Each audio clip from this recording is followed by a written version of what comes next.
Welcome to the Energized Woman podcast, the space where we ditch the burnout, drop the shoulds, and start living with more energy, ease, and joy. I'm your host, Joanne Bibby, energy coach, mum, and fellow woman on a mission to feel good without the pressure. So if you're ready to go from always exhausted to fully alive, you are in the right place. Each week, we'll explore real-life ways to nourish our bodies, honour our rest, and reconnect with ourselves so that we can start to thrive and not just survive. This is not just a podcast, it's a movement for women who are done with running on empty and ready to reclaim their energy and prioritise their well-being, because you deserve to. So join us, grab a cuppa, take a deep breath, and let's get started. Well, hey there, how are we doing?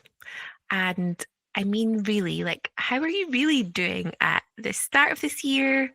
It is still winter, it is still dark and cold, and you may just not be feeling it. You may be feeling tired, still exhausted from Christmas, not feeling the New Year vibes, and I get it. I hear you. And I'm here just to chat about all of that and just how I am rejecting this new year, new me idea and starting the year slow. And I'd love to invite you to do the same if that feels good for you. And I'm loving this vibe that I'm getting from other women like me who are midlife, who are just not signing up for this new year, new start thing anymore. We're not doing the big resolutions and the big goals in January because it is still winter. And winter is a time of rest and hibernation. So we don't need to go big in January. We can save that for March or the summer or whenever you feel like it, or not at all. I saw a gorgeous quote this week on Instagram and it said that winter is for roots, not results. And I absolutely love that idea of the quiet growth happening beneath the surface, like those bulbs that are getting ready to pop up in spring. There's lots happening, but it's gentle and it's quiet. And that is all good. And that is definitely where I am just now. And you may be feeling the same. And so I want to reassure you, there's absolutely nothing wrong with us if our energy is low right now. It's absolutely not laziness. It's this wisdom. It's wisdom to live with the seasons and live with nature and not try and push through. So that's where I am just now. But also, I totally hear you if you are feeling some of that New Year energy. I think the turn of the year can be a gorgeous time just to do some reflecting and planning and dreaming. And that's all that growth going on beneath the surface, isn't it? All of that. Just seeing and noticing what is going on with you, checking in, using this slow season to just be present with yourself and notice what is going on, what we're feeling, what we're expectant for and excited for. It's almost like that idea of like being pregnant with an idea or like having that growth, that potential inside us and honoring that, but not rushing ahead. So you might be feeling all of that or some of that. And I just wanted to guide you through some things that I've been doing to honor that turn of the year and starting the year. Work that I've been doing by myself and some work that I've been doing inside the Energized Women Collective. We had a gorgeous, gentle intention setting call the other evening where we did some of this work together. And so I want to share some of the stuff we chatted about on there. And this might just give you a little bit of space if you're listening to put some time aside, because that's really hard too, isn't it? I think we all want to take that bit of time at the start of the year, but then it starts and we're back to school and work and we're just back in the busy routine of things. So hopefully, as you're listening to this, it just gives you that little bit of space to think about some of these things. So we're going to just think about, or this is what I've been thinking about, and I'll share it with you and invite you to do it if you want to do it. I've been thinking about just reflecting a bit on the year that's passed. Our tendency can definitely just to rush ahead, can't it? And focus on the present and the future. But there's so much wisdom we can get from reflecting and celebrating what has been, and then thinking about then what of those good things that happened to us in the last 12 months do we want to continue and take with us into the new year? What do we want to leave behind and have less of? And then I'm going to just guide you through some just gentle intention setting that we've been doing together in the collective and that I've been doing just to honor that new year energy, but in a really low pressure, gorgeous way. So hope that sounds okay. Let's get into it. So I have been reflecting, like I said, on the year that's passed without any judgment. It's not about being hard on ourselves or beating ourselves up for the things we didn't do or found hard. Um, but just taking a moment of gratitude really for, exciting good things that happened to us, but also really celebrating when you did show up for yourself, even when it was hard. What good habits did you put in place last year? What did you work hard at to carve out time to do to look after yourself? So yeah, just as you're listening, just think of whatever you're grateful for that happened to you, but what are you grateful for that you did that had a positive effect on your energy and your well-being? So when you showed up, those little wins, when you survived things that you didn't even know that you would be able to, when did you thrive as well? Uh, what helped you thrive last year? And then thinking about that, what do we want more and less of? I've thought of some words for the year and things I want to focus on and prioritize this year. So things like peace and rest, connection, slowness, and regulation. Oh my goodness. I need my nervous system to be more regulated. It's been a year. So yeah, they're my kind of vibes for the year ahead. So you can think about what is it you want more of? What do you want to focus on and focus your precious time and energy on to have more and cultivate more of this year? And what do you want less of? Some things that I definitely want less of are clutter, definitely less physical clutter in the house. That's going to be a big priority for me and my hubby and our family this year. We've just got too much stuff and it just gets in the way of your peace, doesn't it? So, peace is my big word for the year. So, I'm just thinking about whatever gives me peace, more of that, and whatever takes my peace away, less of that. Thank you. So less clutter, less stress and urgency, less screens for sure. I'm loving this analog trend. I don't know if you've seen it on Instagram, but just thinking how we can go more analog. If you are like me, you born in the 80s, grown up in the 90s, without phones and screens, and just it seems so much simpler and happier, didn't it? Being in the moment.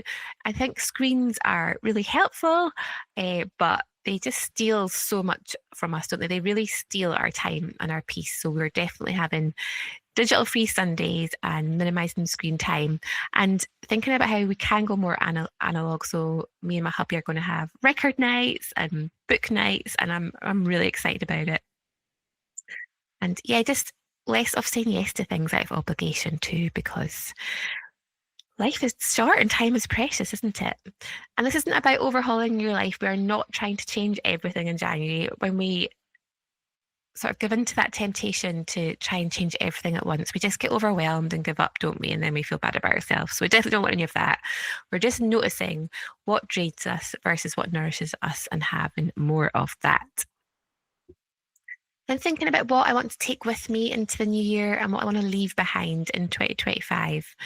And I love this idea of, yeah, just we all sort of want to have a bit of a spring clean, don't we? And that can be our habits and our time and our choices and the people we spend time with. So a few things that I loved in 2025, some habits that I kind of put in place that have really made a big difference to my well-being are two things really that stood out to me.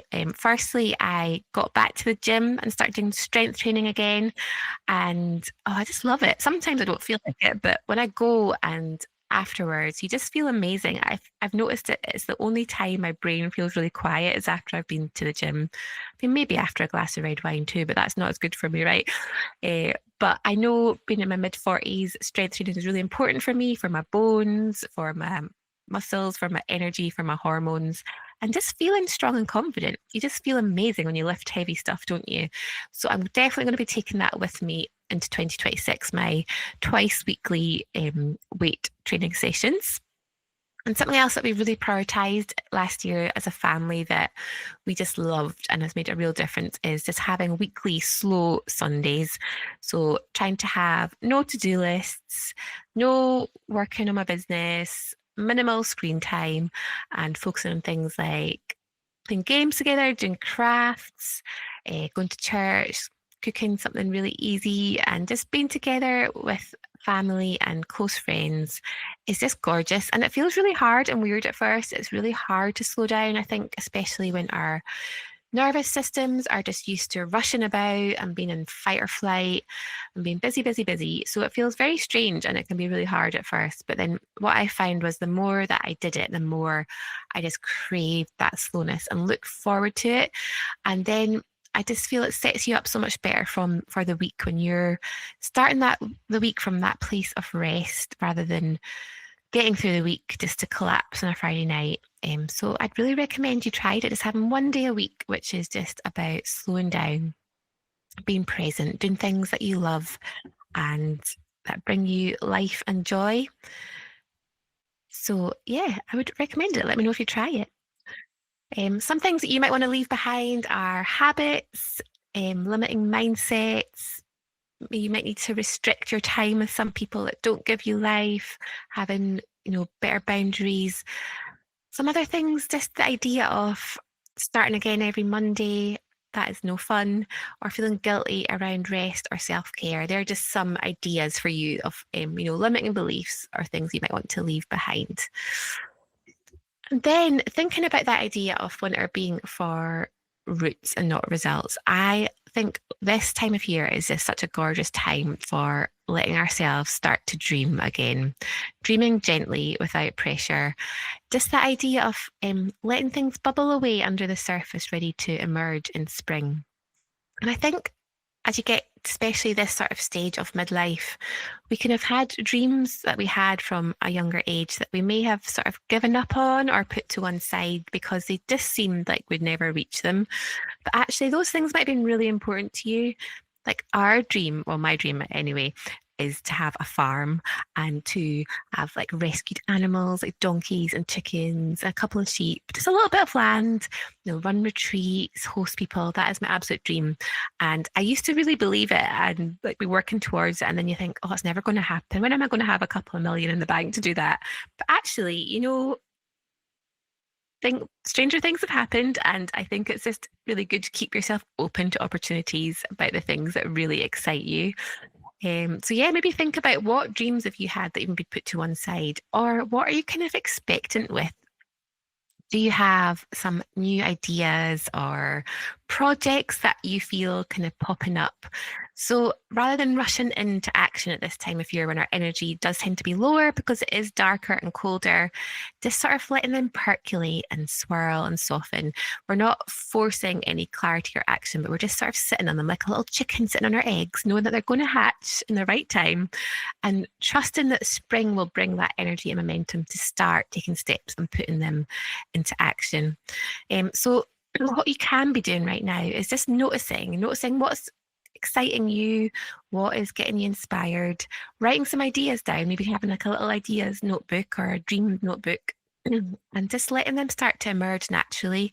I mean, I'm not too much into the whole woo-woo kind of manifestation stuff. You might be, that is totally cool. But I do think there's absolute science and truth in when we set an intention on something, we're just going to be naturally more open and more focused on opportunities. So just allow yourself a bit of hope and a bit of excitement again. Don't let the past or disappointment steal that from you, because life is amazing and it's exciting and it's adventure, and it should be anyway, shouldn't it? Um, and then finally, what I've been doing inside the Energized Woman Collective is every month we have a intention setting call where we do a little audit, we do a little check-in on what we're doing well, what's working well for us, how are we looking after ourselves in our 5 different sort of energy pillars of nourishment, movement, hydration, rest, and connection and purpose. So you might want to do this yourself, or you might want to come and join us inside the collective. We'd love to have you. But you might want to do a little check-in, and we do quite often we do feel maybe a little bit sluggish or a little bit sick of all the chocolates and cheese, and we want to just make little tweaks. Don't want to do a big reset or a detox. We want to just feel a little bit better, support our energy, support our mood and our hormones and all those sorts of things.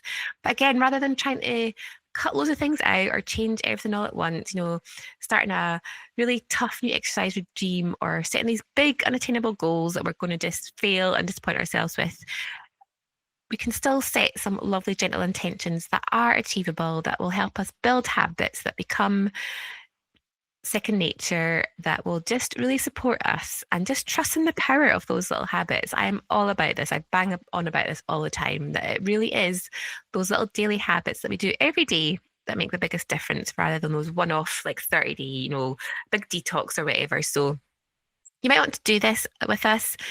So yeah, just thinking about those pillars and thinking maybe which of those 5 areas of nutrition, hydration, movement, rest, and connection/purpose. So for that one, how are you prioritizing relationships in your life and community, and how is that then leading to you feeling like you're making a difference, or that you're living up to your values or your purpose? So where would you maybe score the lowest in that? And what are I would pick between 1 and 3 habits for January that you want to focus on. So maybe it is drinking more water, maybe it is cooking 1 more meal from scratch every week, maybe it's going for 20-minute walk after lunch, getting wrapped up. Maybe it is having that day or half a day of rest, or having little micro moments of rest in your day. Or maybe it is saying, this month I'm going to book in a coffee date with my favourite friend and do that every month. Like I said, not doing everything at once, but just choosing what's going to support you the best in this season, the season of life that you're in, and the season of the year that we're in, that reflects that slower, gentler pace, but it's going to make the most difference to your well-being for where you're at right now. So you can maybe take a little bit of time to do that, like I have been doing. So one of my focuses this month is I definitely felt I was not eating enough fruit and veg over Christmas. I felt that just in my body. I just know when I'm not. So rather than thinking, oh, what do I need to cut out this month, which is just a bit depressing, isn't it? I don't want to feel like I'm depriving myself or being hard on myself, but instead I ask myself, what can I add in that's going to help me feel better? I think that's a much nicer focus. So what I'm trying to do this month is add in a portion of fruit or veg to every meal if I can, or at least 1 meal a day. So that might look like this morning I made porridge and I put some raspberries with it, but I thought I'll chuck in an extra handful of blueberries as well. So that's an extra portion of fruit. Or the other night I was making us ramen bowls and I had maybe 3 different veg in there, and I was like, oh, what extra veg could I add? So I did some kale.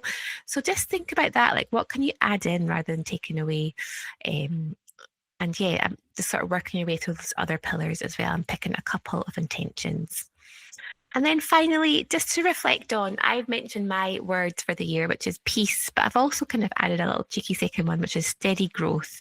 So I'm really pursuing peace this year, looking after my nervous system, and every decision I'm making, I'm putting it through the filter of, does this bring me peace or does it steal my peace? And if it brings me peace, it is a big yes. And if it steals my peace, it is a hard no, or at least I'm going to put some good boundaries around that. So have you thought of a word for the year yet? We did this on our intention setting call the other night, and it was so lovely to hear everyone's. But definitely the vibe I was getting was that idea of calm, slowness, care, peace, gentle, all those things. I think that's kind of where we're all are at right now in the world. Feels like a lot. And just remembering that growth, we're all here to grow. We all want to grow. We want to look after our health. We want to grow in our learning and our wisdom and our energy, but it doesn't have to be fast or big. Real growth happens when it's safe and sustainable and it feels good in our bodies. So think about what you would set as your intention for the year that will help you filter all of your decisions through. It also just really helps with decision fatigue. How many decisions do we make every day as a woman? To to cook for dinner, what to wear, what to say yes to, what to say no to. So I think I find it really helpful to know my values and have that intention for the year to help me make those decisions. So that's what I'm doing to start my year slowly and gently, just that bit of reflection, letting some dreams bubble up and setting some really gentle intentions for the rest of winter. And I hope you get the time to do that too. You maybe been thinking over while you've been listening. And please let me know. You can message me on Instagram anytime. I love to hear from you. I'd love to know what your word or what your intentions are for the rest of winter. And by the way, I am just loving winter right now. I used to hate winter. I always loved summer, even though I'm from Scotland and I'm as pale as anything and I burn at the slightest bit of sun. I just love being warm and being outside. But I think winter's my new favorite, And when it comes to winter, we hit winter and then it's Christmas and it's just mental, isn't it? Like we're so busy. We've got so many things to think about and it's gorgeous. There's all the twinkly lights and the decorations and all the warm, fuzzy feelings of giving gifts and being with family. But it's also a lot, isn't it? And most of us have probably been close to having a nervous breakdown leading up to Christmas, like just sorting everything out. But now we are in that gorgeous bit of winter where we really can actually give ourselves permission to slow down and hibernate. So just let's savor that. Let's accept that invitation. And with that in mind, think about how we want to take care of ourselves in this season, what we want to prioritize. So yeah, enjoy your winter. I really wish that for you, that you'd have a beautiful rest of winter. We are definitely keeping up the fairy lights. We are keeping the candles on. We are keeping the cozy craft, Little Women vibes in our house. But you might want to do something differently, and that is totally okay and amazing. But like I said, also just have a think if you might want to join us inside the Energised Women collective. If you're wanting a little bit of support to take care of yourself, if you know that you work better with some accountability and some practical help, we meet every week online. We go through our pillars and our topics, and we have our intention setting call every week. We've got a lovely book club where we read a wellness themed book together every 2 months. We have guest experts. We do all sorts in there. It's pretty good value for money, if I say so myself. And in there, we are doing all of this. We are starting slowly, intentionally, and in a way that supports our energy so that we can feel as good as we deserve to do and enjoy life to the full and live fully alive. So I will pop the link for that into the notes. And please pop me a message. Let me know your word. Let me know your intentions. And I will be back really soon with some more winter well-being invitations. Lots of love. Thanks so much for listening to this episode of the Energised Women podcast. I hope it gave you a little spark of energy, clarity, or calm today. If it did, I'd love it if you hit follow, left a quick review, or shared it with a friend who's ready to go from always exhausted to fully alive too. Until next time, take care of your lovely self, not because you should, but because you deserve to feel good. See you soon.